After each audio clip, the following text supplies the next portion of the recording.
Lately, I've been noticing something that is really disturbing. A lot of people have no idea about the historical context of just about anything.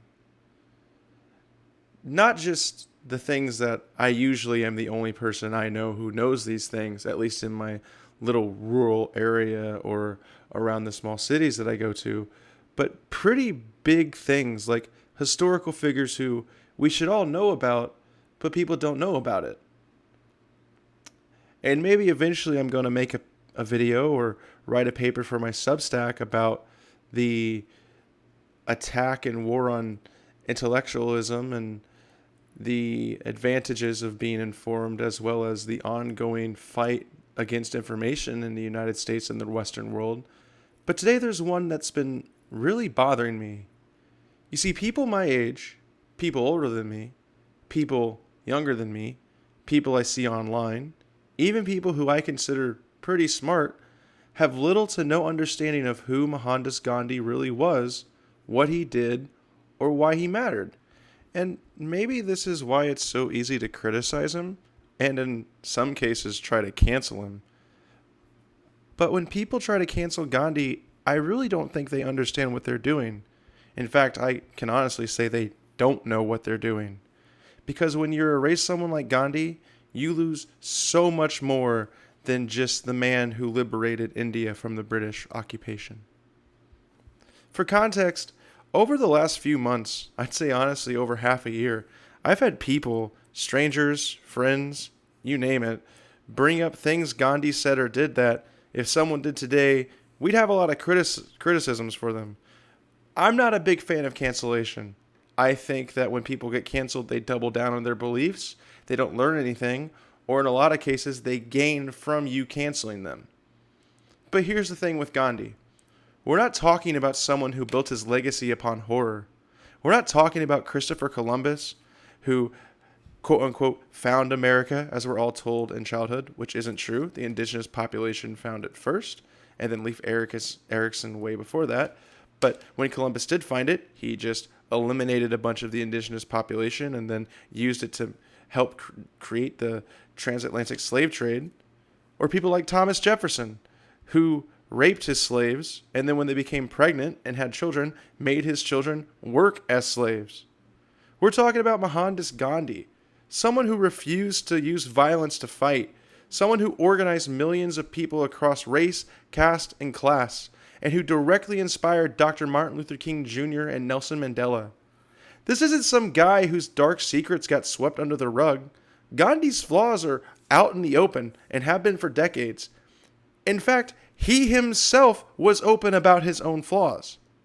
The question isn't about whether he was perfect, it's about whether he still matters and if he needs to be canceled and ignored.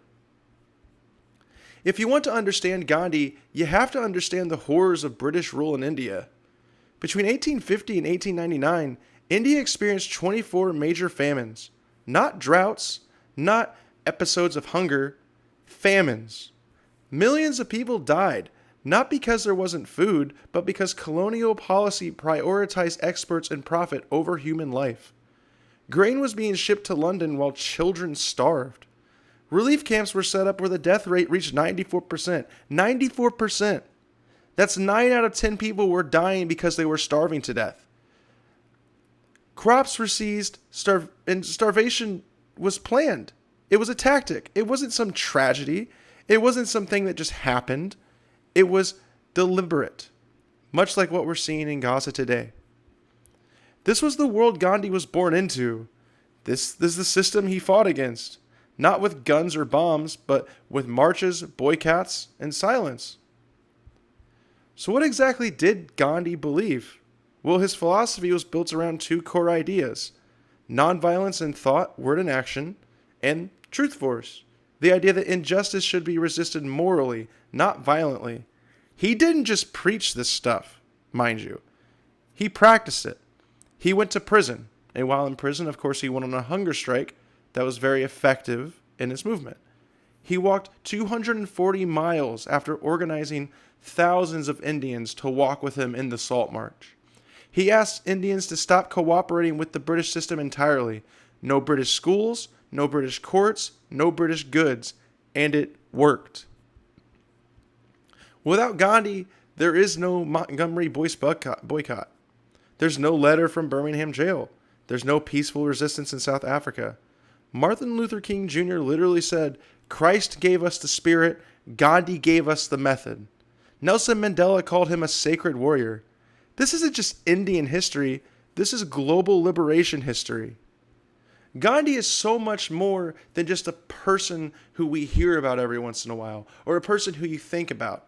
This is a person who, through his methods of nonviolence resistance, mobilized the millions in India to peacefully drive the British out of India and give India and Pakistan the right to self-determination, the right to their own country, the right to being themselves. So what exactly are the reasons people are trying to cancel Gandhi? First, his early racism in South Africa. This is true. His early writings show elitist and racist views towards black South Africans, but they also show change. He evolved. He rejected those beliefs, and that's growth. And if we can't accept growth in public figures, what are we doing? I don't know about you, but I can say that when I was younger, even as far as when I was just 18 to 25, I had some beliefs that I no longer have anymore. They might have not been racist, but they certainly were angry and filled with things that aren't helpful or useful, and I changed. You probably have things like that too. Things that you believed when you were younger and then you grow out of them. This is how we work as human beings. We evolve, we change, we learn, we grow. The second reason people try to cancel Gandhi is his views on the caste system and women. Again, these aren't great by today's standards, but Gandhi condemned untouchability, supported women's involvement in the movement, and campaigned against child marriage.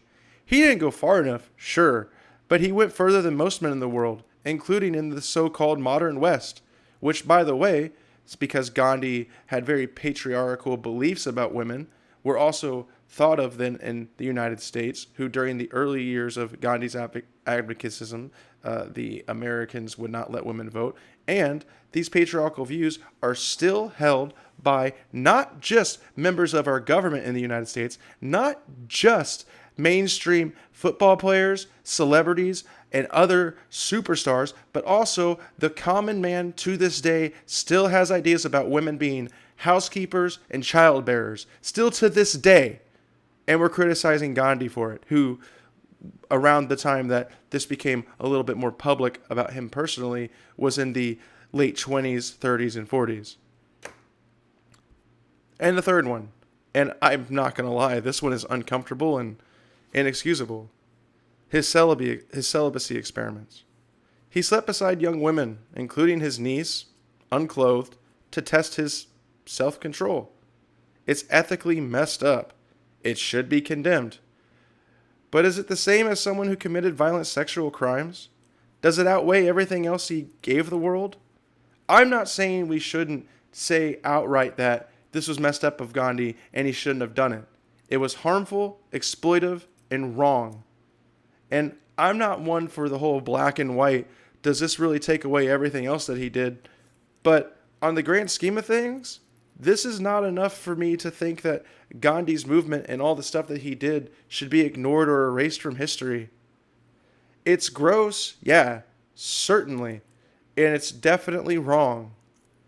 But it's not the same as stuff we see today. I mean, just ask yourself, how many people still go to Chris Brown concerts? How many people are still supporting Diddy? How many people voted for Donald Trump or Bill Clinton? I mean, what standards are we actually holding here? This faux morality that we have in the United States, we hold ourselves to it when we talk about past figures. And people like Gandhi, people who came up with peaceful ways to fight the power, people who mobilized millions, we try to cancel them. I'm sure you've seen the stories going around, the disparaging remarks about Martin Luther King Jr. being a womanizer. These are all ploys to get you to not think that these people are who we should think that they are. Admirable people who mobilized millions to get things done in a peaceful manner. Without Gandhi, segregation doesn't end. Without Gandhi, apartheid in South Africa doesn't end. And without Gandhi, Indians would still be dying by the millions to this day every year.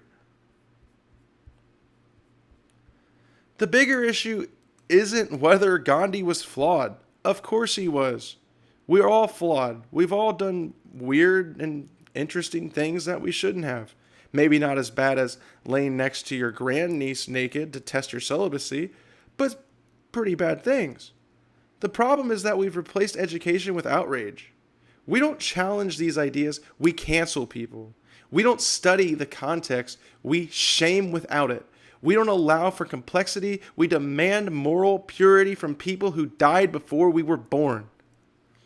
If you cancel Gandhi, you cancel King. You cancel Mandela. You cancel nonviolent resistance. You cancel the idea that the powerless can challenge empires, not by becoming monsters, but by standing in truth.